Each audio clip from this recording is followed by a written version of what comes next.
Hi everyone, this is Joseph from English with Joseph and welcome to another English with Joseph Vodcast. Today we're going to be talking about dictionaries and which one is the right one or which one is the best one to buy.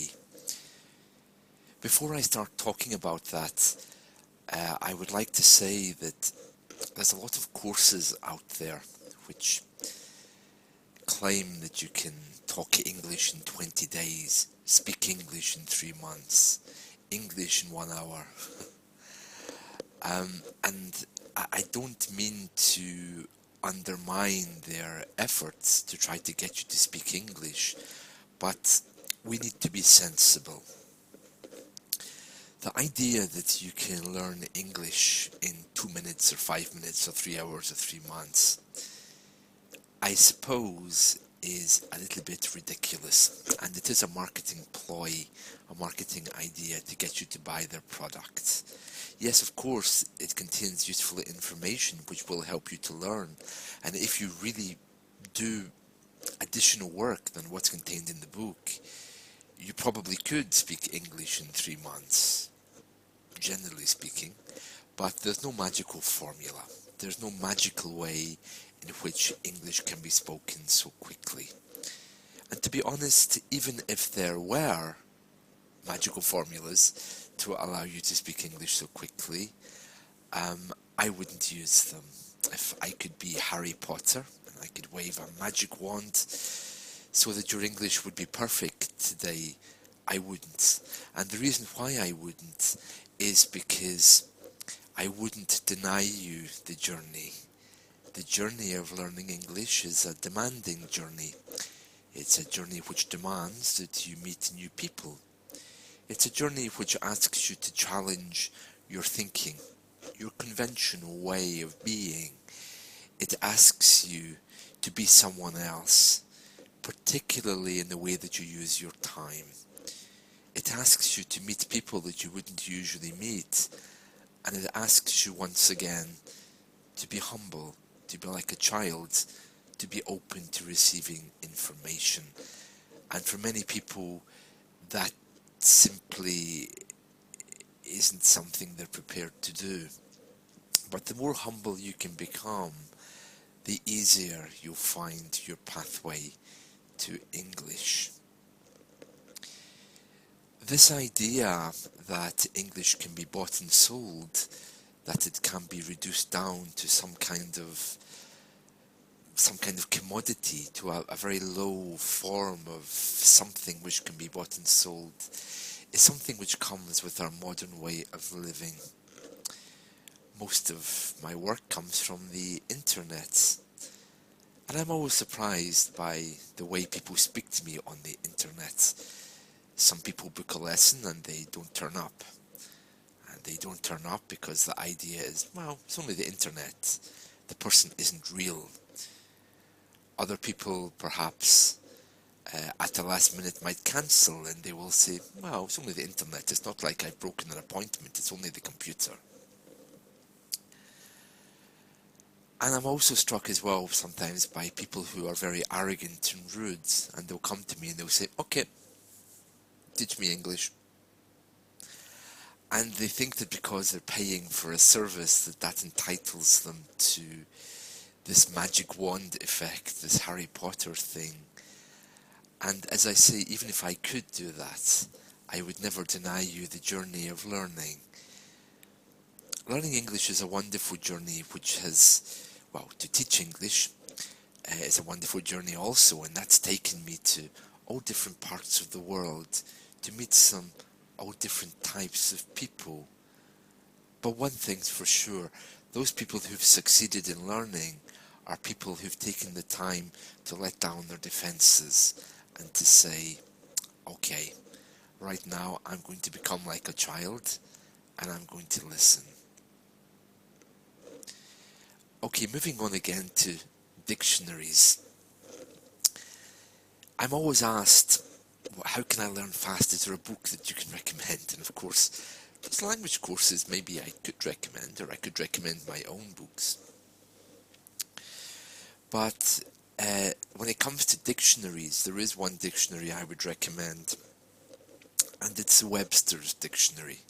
And you might ask, Webster's? Why would you want to recommend Webster's? That's American. Well, there's a couple of reasons for this, and let me explain.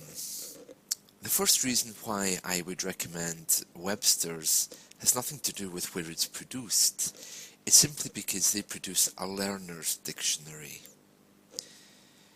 You may or you may not know that the English language is not regulated.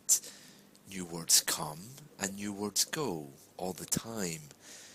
Some countries in the world protect their languages. The Netherlands, for example. It has an academy which looks after Dutch. What it does is it meets every so often and it decides which words will be removed, which words will be put in. Spain also has an academy in Salamanca.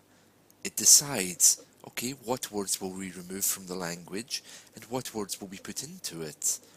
Russia, in the last few years, President Putin has made the same arrangements and created an academy to protect the language. Because people now are realizing that if they don't do this, the language will change to a point that it can become unrecognizable. The idea of protecting a language is not something which is clear in the English-speaking world. We don't have this concept. And we don't have this concept because it's part of our idea of liberty and freedom, that the language should be able to go in whatever direction it goes in. We don't have any scholars on this subject who meet and have authority to make any decisions. But generally speaking, the Oxford Dictionary and the Cambridge Dictionary, if a phrase or a word appears in it, then it's reputed to have a place in the English language. The Oxford and Cambridge dictionaries, particularly the Oxford one, is very powerful in this way. Although it has no legal power and is not associated with our government, it can actually bring in new words and eliminate old words.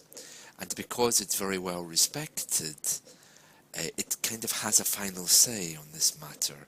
But I would stress it's not a legal final say, because words can reappear a second time if they're used often enough. The problem with this, of course, is that, as well as words going and coming, American phrases can creep in because they're being used. So that's why there isn't such a difference now between American English and British English. The Webster's Dictionary is fantastic for learners. I've placed a link all over my social media so you can find this on Dailymotion at the top of the page. Next to all of my other links, you'll see one for the dictionary. It'll take you straight to the Amazon page where you can buy it.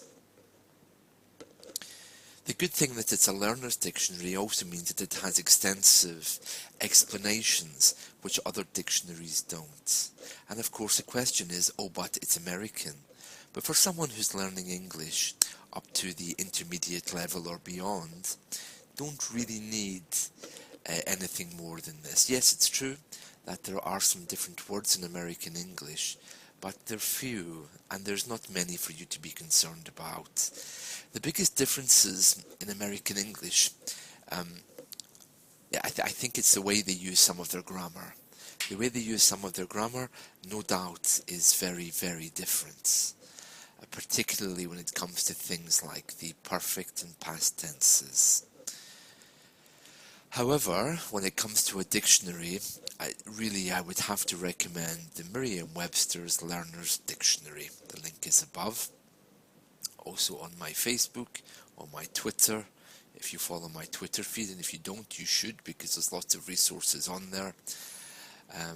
But definitely have a look at that.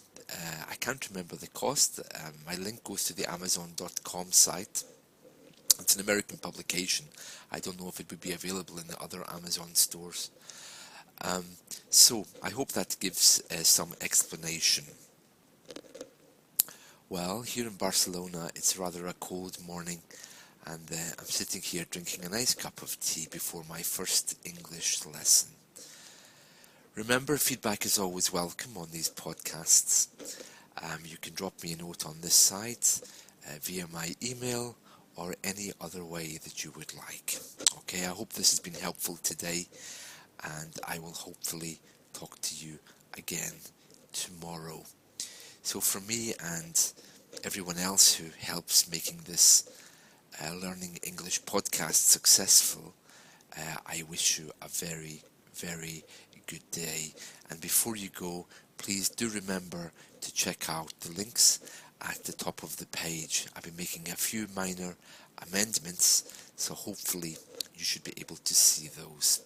Okay, well, thank you very much, and I shall see you tomorrow. Goodbye.